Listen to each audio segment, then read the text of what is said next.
선거 이겼지만 이렇게 점점점 이렇게 잡아왔는데 이겼지만 민주당에도 풀어가야 될 숙제는 있죠. 선거 승리가 약이 될 것인가 독이 될 것인가. 이건 뭐 지켜봐야 될 일이기 때문에 자 오늘 민주당 이재명 대표가 공직선거법 위반 혐의 재판이 있었던 날인데 이제 불출석을 했어요.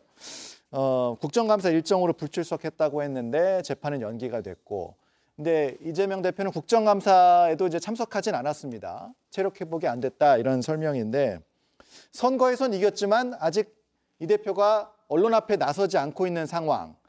다음 주에는 당무를 복귀를 할까요? 어떻게 보십니까?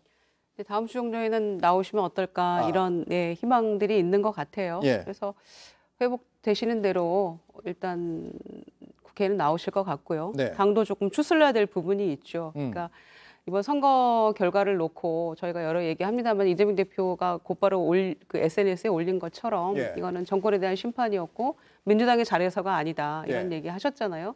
이제 그렇게 생각합니다. 민심이 굉장히 무섭다는 것을 저희 모두가 다시 한번 느꼈다고 보고요. 민주당이 자리에서가 아니었잖아요 이번에는. 그리고 너희들도 잘못하면 딱 기다려. 지금 이런 정도의 경고를 민주당도 동시에 받은 거라고 생각합니다. 왜냐하면 중도층의 표심이 굉장히 무서운데 이번에 투표율이 상대적으로 높았다고는 합니다만 51%의 또 유권자는 투표를 안 하셨거든요. 그분들이 갖고 있는 생각과 그 민심이라는 거를 저희가 제대로 읽어야 된다고 생각을 하고요. 이재명 대표가 이제 오늘 그 재판에 출석은 안 하셨는데 재판에서 변호사는 이제 그 국감 때문이라고 얘기를 했고 또 국감장에는 안 보였기 때문에 여러 가지 얘기가 나오는 것 같아요. 그래서 저는 제가 생각하기에는 이재명 대표에 대한 일거수일투족이 전부 다 언론에 다 보도가 되고 관심을 받고 주목받잖아요. 그렇기 때문에 작은 것 하나지만은 재판에 왜 못 나갔는지에 대한 이유와 국감장에 간다고 했으면은 거긴 또 왜 못 나가는지 이유가 저는 일관성이 있어야 한다고 생각합니다. 그래서 그 주변에 뭐 비서든 뭐 비서실이든 누군가는 조금 이걸 정리해서 메시지가 나가야 될 필요가 있다 이런 생각이 들고요. 그 불필요한 오해를 낳잖아요. 재판 피하기 위해서 국감장 간다고 한 분이 왜 국감장에 안 나왔니? 이런 것까지가 굉장히 다 주목받고 뉴스가 되고 또 때로는 비판의 대상이 되고 이렇게 되기 때문에 그런 부분들은 조금 더 치밀하게 잘 대처했으면 좋겠다는 생각입니다. 저는.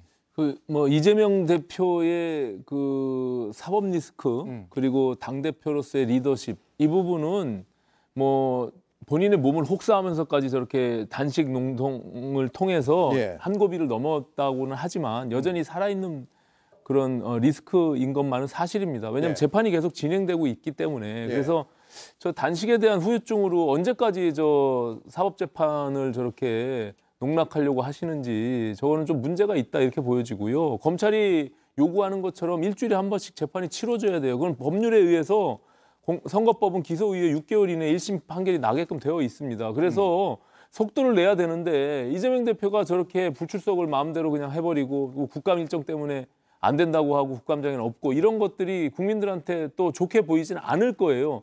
그런 것들이 켜켜이 쌓이면 또 마찬가지로 민주당도 민심이 떠날 수가 있는 겁니다. 그렇기 때문에 그리고 또 지금 뭐 친명 대 비명 간의 여러 가지 갈등이 지금 수면 아래로 지금 잠시 머물러 있는 것 같지만 분명히 그것도 살아있는 지금 갈등 요인이고 그게 작은 차이라고 하지만 제가 봐선 그 작은 차이라고 느끼는 것 자체가 이재명 대표의 인식의 문제입니다. 그렇기 때문에 이미 정서적으로 분당됐다라고 하는 지가 벌써 꽤 오래됐잖아요. 그러면 그 소위 비명계를 어떻게 끌어안고 화합하면서 당을 운영할 것인지에 대한 구체적인 액션들을 보여줘야 돼요. 그것도 마찬가지로 아까 우리 국민의힘의 지도부가 보궐선거에 대한 참패를 통해서 본인의 기득권들을 희생하고 내려놓으라는 것처럼 이재명 대표도 본인이 가지고 있는 그 권한들을 내려놓으면서 같이 끌어안아야만 소위 비명들에 대한 반발들을 끌어안고 가지 않겠습니까? 그렇기 때문에 권력에 대해서는 국민들이 반드시 견제하고 심판하게 돼 있습니다.